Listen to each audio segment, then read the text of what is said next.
तो ईटिना और स्वदेश ने मुहिम चला रखी है कि एसएमई आईपीओ को लेकर हम आपको सतर्क करते रहेंगे। जहां मौके बनेंगे उसके बारे में बताएंगे, लेकिन जहां पर रिस्क है उन रिस्क को लेकर आपको आगाह करेंगे और आपके पैसे बचाने में हम आपकी मदद करेंगे। कुछ और आईपीओज खुले हैं एसएमई स्पेस में और उन पर हमारी नजर है। पुलकित ने की है बहुत ही इंटरेस्टिंग रिसर्च इनको लेकर। जरा समझते हैं कि आपको करना क्या है। पुलकित, बताइए कौन से एसएमई आईपीओज खुले हैं और क्या करना चाहिए उनमें।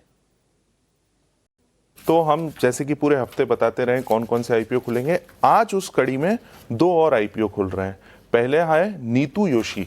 नीतू योशी बेसिकली एक मैन्युफैक्चरिंग कंपनी है जो फेरस मेटलर्जिकल, फेरस मतलब आयरन रिलेटेड प्रोडक्ट्स बनाती है। इसका जो ओपनिंग है वो आज 27 जून को होगा, 1 जुलाई तक चलेगा।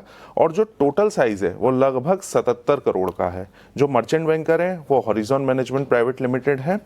कुछ फैक्ट्स की बात कर लेते हैं इस आईपीओ के बारे में।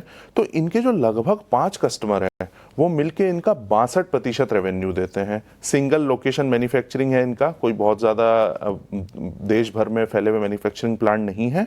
और लगभग इन्होंने 92 लाख का सिर्फ इंटरेस्ट दिया है, और वो इंटरेस्ट भी अगर ये ऑपरेटिंग कैश फ्लो से लिया जाए तो वो पूरा नहीं कर पाए। तो मतलब एक थोड़ा सा ऑपरेटिंग कैश फ्लो के ऊपर कंसर्न है। और अगर इनके रेवेन्यू की बात की जाए तो लगभग 4.5 करोड़ का फाइनेंशियल ईयर 2022 में, फिर 1.6 करोड़ का 23 में और 4.7 करोड़ का 24 में। तो ये क्लियरली रिफ्लेक्ट कर रहा है कि बहुत ज़्यादा ऊपर नीचे है इनका रेवेन्यू। और उसका सिंपल एक रीज़न हो सकता है कि आयरन की प्राइसेस में किस तरह से मूव हुआ है।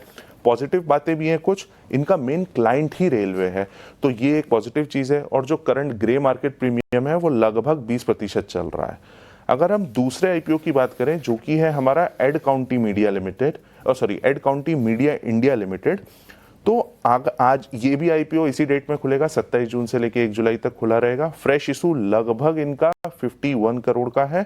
Merchant banker Narnolia Financial Services Limited है। कुछ इनके फैक्ट की बात कर लें तो कंपनी थोड़ा कैश बर्न में है, तो लिक्विडिटी इश्यूज हैं।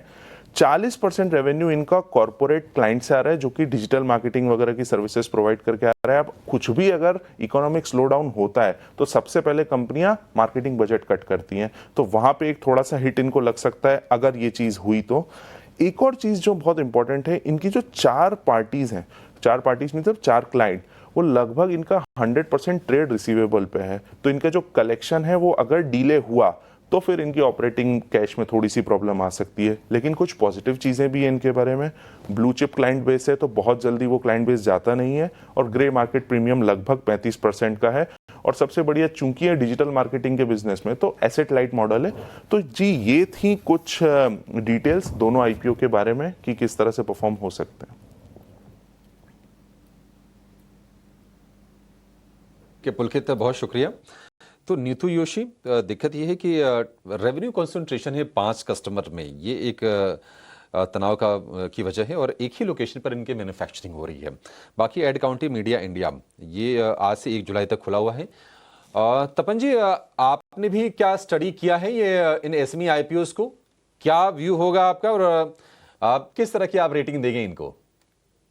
जी अभिषेक जी, पहले नीतू नीतू योशी की बात करें तो जैसे पुलकित ने बोला कि ना इनका मेन क्लाइंट है इंडियन रेलवेज। अब आपको भी पता है इंडियन रेलवेज में काफी कैपेक्स बढ़ने वाला है, ऑलमोस्ट 2.6 लाख करोड़ तो इस साल ही होगा।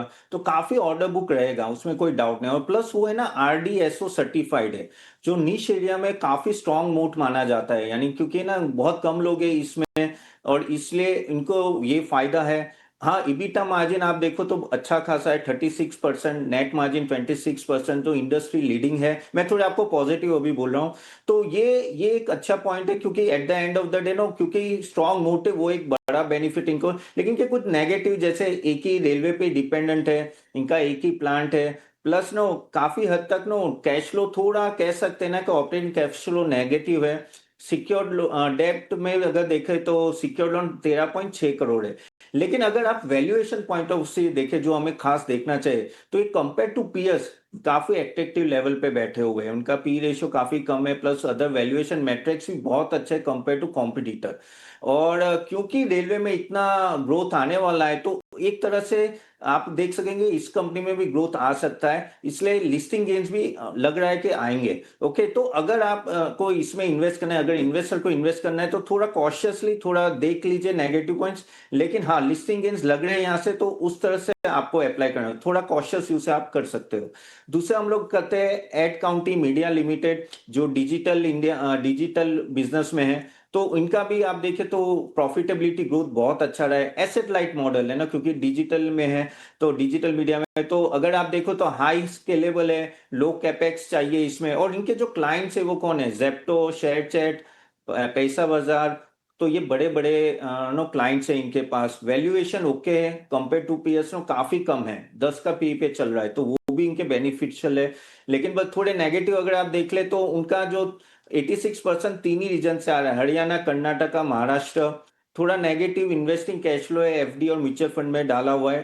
टैक्स और सिविल लिटिगेशन है ऑलमोस्ट 7.9 करोड़ के। लेकिन क्योंकि ये एसेट लाइट मॉडल है तो यहां से प्रॉफिटेबिलिटी रहेगी अगर ये क्लाइंट मेंटेन रहे, और आगे जाके अगर ग्रोथ होता है तो अगर देखें ना तो जो वैल्यूएशन वो कंफर्टेबल है कंपेयर टू पीयर्स, तो लिस्टिंग गेन्स यहां भी मुझे दिख रहे हैं। तो यहां भी इन्वेस्टर को, क्योंकि एसएमई में लिक्विडिटी कम रहती है तो थोड़ा रिस्क रहेगा उस तरह से, लेकिन लिस्टिंग इन लग रहा है तो आपको थोड़ा कॉशियस होके नेगेटिव पॉइंट्स भी देख के फिर आप अप्लाई कर सकते हो। ठीक है, ठीक है, थोड़ा सा कॉशियस आपको रहना है। एसएमई में वैसे भी आपको कॉशियस रहना चाहिए, लेकिन आप इसमें अप्लाई कर सकते हैं थोड़े से कॉशियस अप्रोच के साथ। चलिए, छोटी सी ब्रेक का वक्त हो गया है, और ब्रेक से जब